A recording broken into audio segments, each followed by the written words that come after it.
often don't even question. We just say, well, that's it. You know? It has a certain lineage. It has we know where it comes from. And it's historical, and it's within relatively recent periods. In fact, all of human history is within recent periods. So we talk about 6,000 years in Andean history or in the Mesopotamian delta of China. But in terms of the Earth systems, this is the last moments in an interglacial period where the climate and the Earth has been in the way it's been. And if it wasn't for this benign climate in the interglacial period, I don't think human beings would be in the position that they are. This has made it possible for human beings to emerge as the dominant species. But we have sinned, you know, in the same way that we altered the agricultural systems based on ignorance. So a Neanderthal with a sharpened stick is killing the other plants and distributing the seeds he creates, plowing and monocultures in one go. In the same way, we've created an economic model which is now global. So since the 20th century, and since the 19th and the 18th century with colonization of the whole world, we have spread this sort of corrupt model of like it's a win-lose model. So if you look at it in game theory or something, you can do a grid and you can say win-win, win-lose, win-lose less, lose-lose. You know, if you do this, and that's what kind of Willis is talking about, future planning scenarios. We kind of need to look at this and say, well, what have we done exactly? So if we assume it's all okay, and we just say, there's nothing we can do because the people in earlier generations have left us this, and so we're stuck with it. That's one way to look at it. But now when we look at really what are the outcomes of this system, we have to say, well, let's see. In the worst case, we've got climate change, which could be the end of humanity. So there are scientific speculations that if we cross certain parameters, if we get to the 6 or 8 degree temperature changes, then we're basically civilization as we know it, life as we know it will end. But will humanity even survive?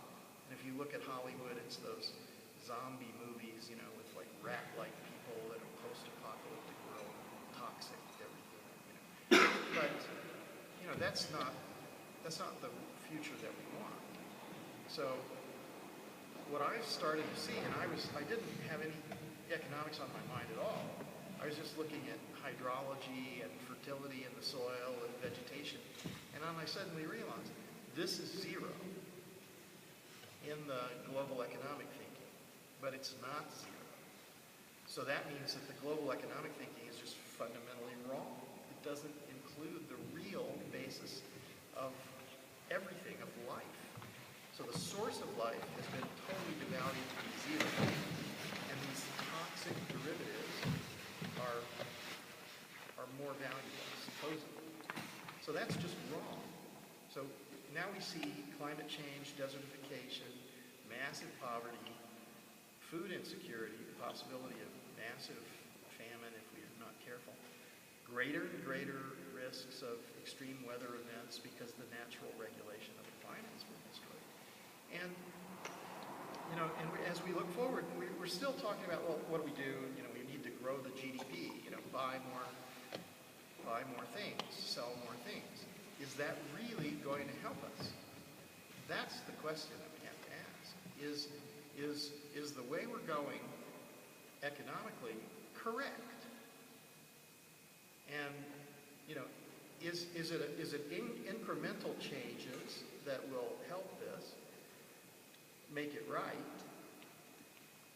Or is there something fundamentally wrong that causes it to have the outcomes that we see? So this is kind of where the economic thinking that I've had comes from. So, you know, if I go, so you know, I wasn't like massively. Maybe you guys are good students, but I was not the ambitiously great student. I was the clever one, but I wasn't the one who was hoping to, be first in the class or something like that. And so what happened to me was I'm standing there in the deserts of North Africa, or I'm standing at the cradle of Chinese civilization. And now I've been everywhere on Earth. And I'm just standing there going, I don't get it. This isn't right. Something happened here. And you can look at it at those historical events and think, well, they're kind of interesting phenomenon, or But if you look at it, and go, what exactly happened here? Can you puzzle it out? And yeah, we know what happened there. So some people are brutal, and some people are nice, and some people are productive, and some people are, And so all of this stuff happens, but there's this fundamental thing that's driving all this activity. And I also started to think about money. Lately, I've been thinking quite a lot about money because money's really useful. All these people that's working all over the world, it's probably one of the best, most effective tools that's been created. But it doesn't help everybody. It's not fair. So, we need money because it works, but we need money to be fair. So there's quite a lot of thought that and this has to be done collectively. So, if we don't even question it, we say, well, there's nothing I can do. That's it.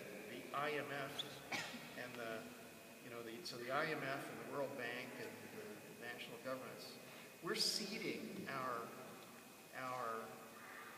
sovereignty to these groups and these people. So nobody asked the Inca or the Quechua or others, what do they think? They're not represented at those places. And so their interests, if you go to the edge of these places, like the oil guy, 95% poverty in a place where the major resource for the world economy is coming from. Can't be right. Something terribly wrong about that scenario. And it's not like, oh well, let's give them a school, or thanks. Destroy their habitat, toxify their landscape. Let's go. Help them. Any other questions? I feel like that was a I was really interested when you talked about the research and innovation centers. I want to know how to get one. I won't look through. Yeah. Well, I think this is what we need to do. There's a website now called, it's a Facebook page, and there's going to be a new website for those. So the people on the Facebook page can migrate to a new website, and the Facebook page will stay. Right. It's called facebook.com/innovation centers, all one word. And the idea is that these are collaboratively designed so that when the design is completed, the people who want them have already, it's not like I'm going to go to Peru or anywhere else and say, you should have an innovation center in Peru. It's that people in Peru will say, we want to have an innovation center. And this is already happening, so I need to put you in touch with Margarita Checha and with Carlos, I can't remember, it's a Mole or something. And so one is an artist, one was a former head of the Environmental Authority in Peru, and there are others. There are the head of the Permacultural Association of Peru and that sort of thing, and they all want it. And what would the center itself actually look like? Is it a center? Is it a collaborative? I think it's a community. Yeah. So the way I see it, the first thing that we're saying is, and there are experiences. So there are groups in New Zealand and Australia and South Africa, in the United States, in Europe, and really all over the world. And so the first thing that we notice is that if the groups, and if everybody signed up yesterday, I sent an email out with a bunch of videos. Did anybody get that? Yes. You got it. Yes. So there is India, Mexico, Africa, and Haiti on there, as well as Hope in a Changing Climate, and I put the Hope in a Changing Climate with the Spanish subtitles. But if you look at these, you'll see that there's something common happening in every place. There's a lot of people on the earth, and many of these people are landless. So you have this concept of like, well, I own the land, but in indigenous communities that doesn't work very well because it was shared, and actually they have a kind of spiritual understanding that they're going to die, and so how could they own the land? Their bodies are going to go and turn into the land, so how could they own the land? And I think actually it's important to lose this materialism. You almost need to think about that. Okay, I'm going to die, and my body's going to go back to it. I mean, life has been going on for billions of years. Why does it seem like we're so close to collapsing it now through human pollution and stupidity? It doesn't make any sense. It shouldn't. It can't. Yeah, it's a silly idea. Life is not in danger. The earth is not in danger. Human beings are in danger because human beings have really made some big mistakes and have gone off in another direction. And if now we plot the future trends. If you keep going in the direction that we're going, there are quite serious consequences. We can see the consequences now. It's not later, it's now. So there's giant deserts over vast areas. But back to I'm getting philosophical. I'll try to control myself.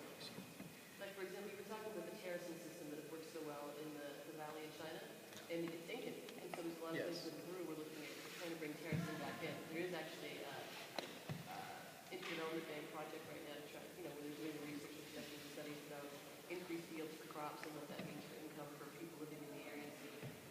And I'm thinking a research and innovation center might help to bring together some of those initiatives. Yes. I mean, I want to in 10 years be showing the same presentation you are about areas in Peru that are Excellent. in need. The idea that we're thinking now is all technologies. So it's not about terracing. It's about everything necessary to do ecological restoration. But it's also understanding that we need to consistently research and monitor because we don't know everything. So now there is really good equipment. So you can put data loggers in that will tell you and the streaming data into your computer. If you understand how to interpret that data, you also have satellite imagery, aerial imagery, all sorts of different types of things that you can use for monitoring. Once you make a multi-dimensional analysis, it's very powerful. You know a lot. So what we're doing, and now this is interesting because we're sitting here and this is almost like academics. So we're doing what would happen in a graduate school class where we're talking about watershed management or something. But what we have to realize is this is life. This is work. We're separating our work and our life and our economy from this, and we can't. Because this is what is bringing us life. This is what's bringing us air, water, food, and energy. So this is our life. And if we make our work and our life the same, this is going to be a very good thing for everybody who does this. So that's the thought of the research, training, and innovation centers. That within this space, anybody who goes there has already made this kind of decision. And they've said, well, I don't really want to separate my life from the clean water and clean air. If we work imagine, look how many, just some people here in this room, if we all work together to ensure that we have clean water in a valley and giant trees and wildlife and food, you think we can't do that? Of course we can do that. You know, this is the thing. We can build giant buildings and go into the space shuttle and, you know, who knows. But why are we separating this out? So then we like, okay, it's 5 o'clock. I'm done with that, and I'm going home. You know, and I'm going to take my money that I got from whatever I did, and then I'm going to, and that's happening for everybody. And then if I'm born to rich parents and I have everything, that's great. But if I'm born in, you know, next to the oil well out there in Yasuni, I'm going to be walking around barefoot in a toxic zone. So water harvesting technologies, soil creation technologies, off-grid energy production from solar, from mini hydro. Have you heard of this vortex? The vortex thing that if you just get much greater energy production than just the head and flow. If you think about how much water is dropping, that's where you get the older calculations. But there's a new technology that you can sort of gather water and then do the same thing that happens in your bathtub and have the vortex and hang a suspended vertical generator in there. It's much more energy. So that's what innovation is about. So research, training, and innovation. The research part is we don't know everything. We want to monitor everything. You want to tell the same story in 10 years. You want to have a result. And you want to know scientifically exactly what happened. So if the evaporation rates were XYZ 2,000 times more than they're supposed to be when you at your baseline, you want to know it. And so if you've got your data loggers in from day one, and you've got pictures, and you've got satellite imagery, and you've got all of that, and then 10 years on, you have the results. But we can't wait 10 years for the results. And I already know what the results will be, so I don't even need the results. Because I know that you can rehydrate zones. I know you can revegetate. So we have to do this on a planetary scale. So you need to do it in Peru or wherever you feel like you need to do it. And we need to aggregate all the experiences of all the places around the world and make this an open source way for everybody to do this. Who funds it? So if we're going to bring together these great minds to do this research and training and innovation, is it a collaboration between universities and corporate? Is it, how do we, in the case that we're working for, South Africa? I can't really, South Africa is got university support, it's got government support, it's got international agency support, it's got local community support, so it's got all sorts of support. And I don't think each one of these is going to be identical. Right. I think it's going to be different in different places. But I think the greatest, the interesting thing is, when we talk about the capital that's necessary, so let's imagine that you need $50 million. That's a number. Or $100 million. It doesn't even matter. $20 million. $1 million. $5 million. Whatever it is. No matter what that investment is, the actual investment by the people who live there and work there is greater than the money. This is, I think, the most important point, because now, if a donor, like, I don't know, say European donor or a foundation donor gives $5 million or $10 million, they think they did it. They didn't do this. They gave some money. The people are dedicating their lives there. They're living there. They're working there. They're dying there. That is a much higher investment, and that is what needs to be recognized.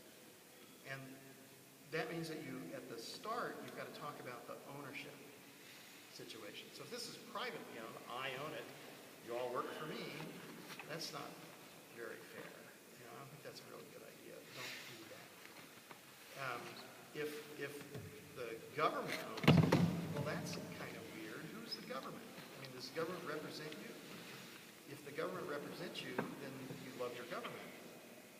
I see people all the time who are very angry about their governments and feel that their governments are corrupt and horrible. They're doing a very bad job. So the government doesn't seem like they should own it. So a community land trust is a concept where everybody who's in the community has agreed on a set of principles.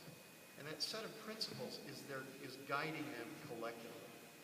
So what's good about this, it's like the, what did he call it, the Minga? Minga. Yeah, so this is like the Minga.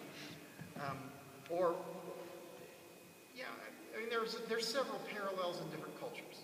So there's the Great Hural in Mongolia. It's very much like this. But by having a community land trust, and I was talking about that participatory rapid appraisal concept coming out of Sussex University.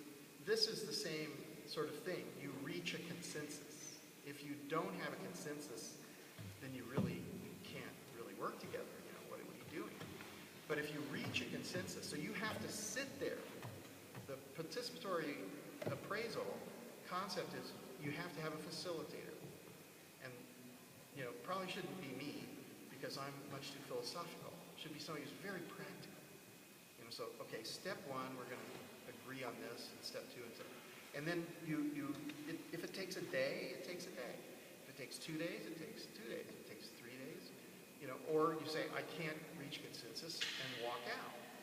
You know, this is what's happening now in the big, you know, Syria or these kinds of things. They don't reach, the Congress in the United States can't get their thing together. They can't reach a consensus.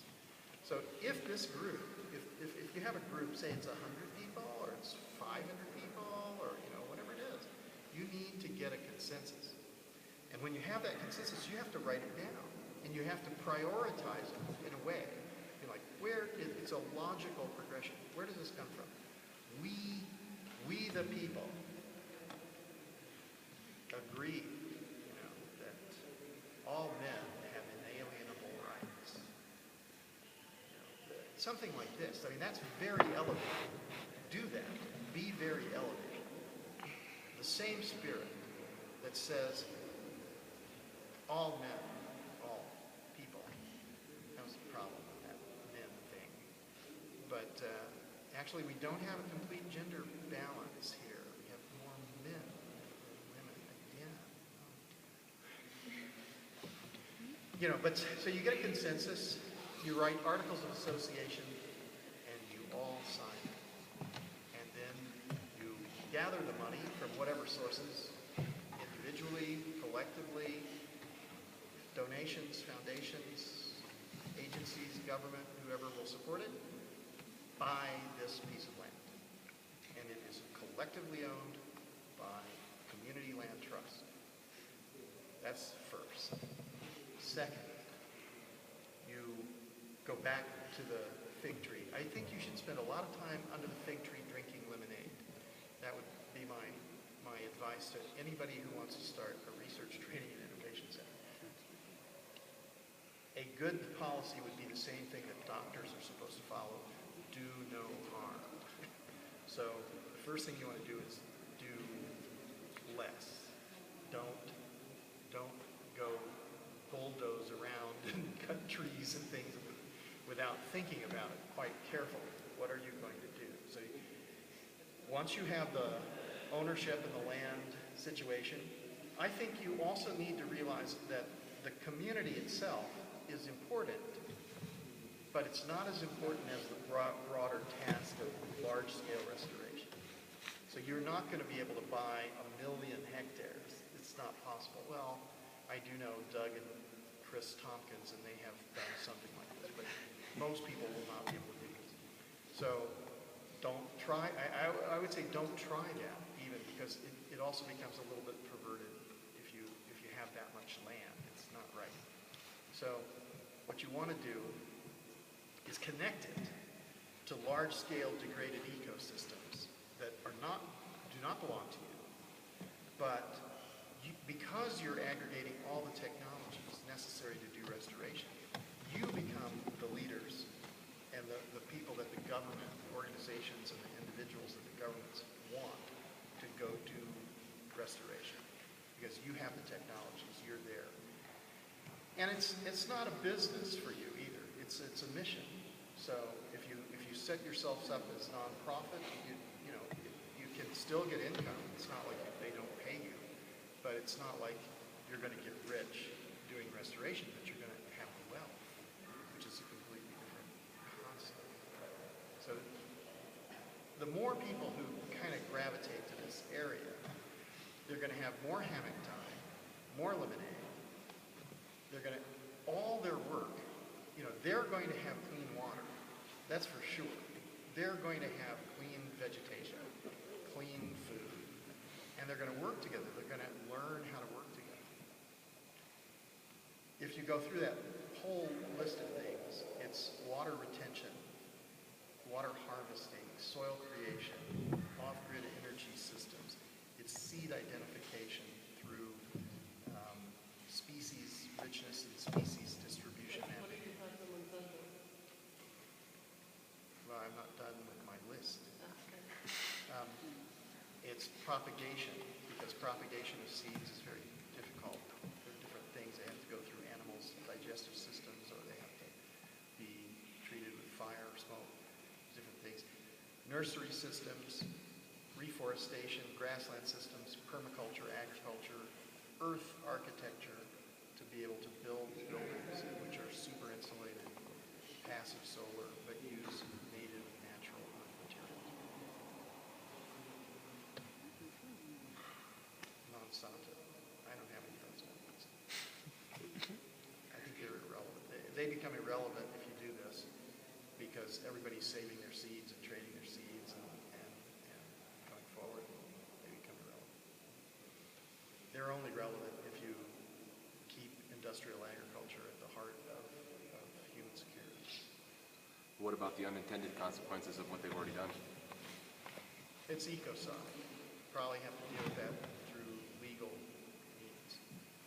So if you know, so what you have to do is Polly Higgins, the movement to make ecocide a crime internationally, is the place where you want to address this. But you don't want to spend too much energy with this, because you're dissipating your energy by concentrating on that. You want to get like 10 dynamite lawyers from all over the world and put them there on that case, and then nobody else thinks about it much except reads their briefs and supports them, make sure they're doing the right thing. But then you want to concentrate on cleaning the soils, getting clean, diverse, local seed propagation going. You know, talking about Monsanto is a waste of your energy. It draws it away from your ability to do much.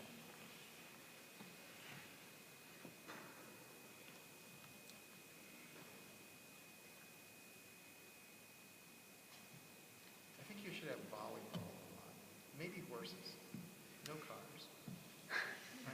I mean, no cars in the village. So you build a community, and you want the kids to go play. And I think Willis is right. Get old people, get young people, get all ages. You know, I've been thinking about who do you need in places that are underdeveloped. So you're going to need to work with local communities. But often, if they get anyone who goes to college from those communities, they go away. And so, like right now in Baltimore, there are more Nigerian doctors in Baltimore than there are in Nigeria. That's kind of strange. And if you think about the Nigerian doctors in London and other places, it's crazy. There are plenty of doctors who are Nigerian. They're just not in Nigeria. So somehow you have to change this idea and help them. And I think if you build houses correctly with passive solar super insulation and craft, so no plastic toxic chairs. Why am I sitting here? But so I was thinking, who do we need? We need woodworkers, carpenters, master craftsmen. We need mechanics and engineers, master craftsmen. Where are they? I'm not a big fan of Formula One, but the Formula One mechanics, they're the ones you want. You want the 55-year-old or 60-year-old Formula One mechanics who have retired. So they can't hear you very well because,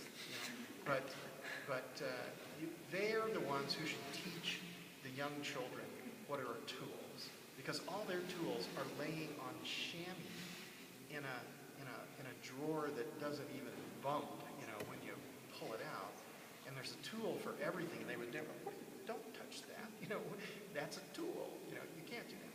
And they have micrometer measurements on both sides, inside and outside. The tolerance levels are perfect. The other ones would be aircraft mechanics who work on like the engines for 747s or 380s or something. Those are the people when they're just at their retirement and they want to do something. They've had a wonderful life and they want to give back something. Take these people and have them set up your shops. You want woodworking shops, mechanical shops, innovation, because you want to build buildings. You're going to have architecture, design. You're going to look at all the products. Everybody's employed. There's no unemployment in this. There's nobody sitting around. So you can, if you get a local village and they sign these articles of association, everybody else who joins signs these articles of association, everybody's going to be very busy for a very long time. And it's a completely different concept. So that's democracy, really. So they're gonna have to work out how they're gonna do this. So they're gonna have an administrator who they're gonna say you're in charge, or are they gonna have committees? Like you could have committees for energy and for housing and for reforestation or for whatever it is that you're doing. You can do lots of things. You have to organize every one of those things. But if you say from the very beginning, it must be off-grid, then a big part of that's going to be energy production and balancing your energy use with your energy production. So is it possible to be carbon neutral? Is it possible to not use fossil fuels? I know the answer to that, but the community would have to do it. They'd have to build their systems. They would have. What is that? Recycling people. They're buying junk. They go buy a car asking for metals and Scrap metal. other kind of waste. I think it sounded kind of Islamic, like a. Call to prayer. Anyway, that's how I'm seeing it, and we are looking in certain places, like in Spain. So in Spain, they have 55% youth unemployment. So there's vast numbers of people unemployed. They have dehydrated huge areas and devegetated huge areas over historical time. And, is it impossible to restore that? So most people don't even try. And the ones who go in there and they say, well, I'm going to buy this land, they want to make money. They're going there to make money. So if you go there and you say, well, I don't expect to make money. I expect to restore the hydrology and the fertility in the soil and the vegetative cover. Is that possible? Well, I know that that's possible because I've been all over the world. And, if you stop the negative behaviors and you institute positive behaviors and you work consistently to rehydrate and to restore the fertility of the soil, it works. So, in that area, so you need a lot of people. They all need to be knowledgeable. They all need to get up in the morning and go to work and come home and have enough hammock time and lemonade and volleyball. That's what you need. But one thing, you told us that, and that's real, that in economics, normally the system of the ecosystem, the services of the ecosystem, they are not valued. And also it depends, sometimes when there's a project, it depends on the opinion of the different parts. For the company, they have some benefits. For the people from the community is different. So how can you, the examples that you show, for example, in China, is because people really need to change the situation because it was not sustainable. But for example, in other countries where people, for example here, there are places in Latacunga, for example, that there's a lot of problems with water. There's no good land, there's no soil. But people, if you ask them, work with us, let's make a minga and let's solve the problem here. Maybe they would say, no, I have to work for get money to maintain my family, and they will not see the benefits of it. Yeah, I think this is a, so we have a group that we're developing called the Spartans. So the idea of the Spartans is we use Mongolian gear. You know, that's a yurt, circular tents, and they're insulated with felt, and they're covered with canvas, and they have stoves, and they have wooden floors. So it's a perfect type of, I mean, it's the most elegant type of temporary dwelling you can possibly have. It's comfortable. And we can put these up in 3 days. So we can build a research, training, and innovation center in a week. And we can have fiber optic cables running below walkways that link the gears. And we can have tracking solar panels. And we can have satellite broadband distributed. And we can have biogas digesters, and we can have vacuum collection from toilets if you spend enough money on this. So if you say, okay, there's a place which is degraded, then the Spartans can go in there and they can set up their camp and they can begin to infiltrate water. They can begin, within 1 week, they can begin to build the facilities to do soil creation. They can begin to do all these things that they need to do. Are we done? 5? Okay. So, Is that 5 minutes to get to the student workshops? Yeah. You start at 11:20, right? Yeah, they're supposed to, like you have. we have to stop. Or we have 5 minutes to go, or we have to leave. I think we're supposed to be at the student workshops at 11:20, so I think unfortunately we're at the. Okay. But, so you have to think of this as a transition measure. So only the people who already know that ecosystem function, I say function, not services. Services are anthropogenic derivatives That's true. from functional systems. But only those people who understand this should go to these places. And if it's only Spartans, and they're going into hard places, that's one thing. But what we're finding is all over the world, in Peru, in Spain, in South Africa, in Kenya, in everywhere in the world, they want these. So we're just trying to design them so that it's an open source. If you want it, if you want to know how to do it, if you want to connect with a network of other places, then you can do it. But only the people who understand it. And it could be that local communities say, we want this. John Liu, Johnliu, Johnliu,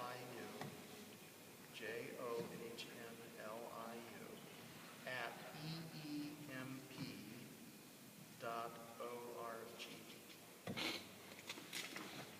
And if with the people I shared with everybody who wrote their email to me yesterday, the list of a number of films, and there are many more.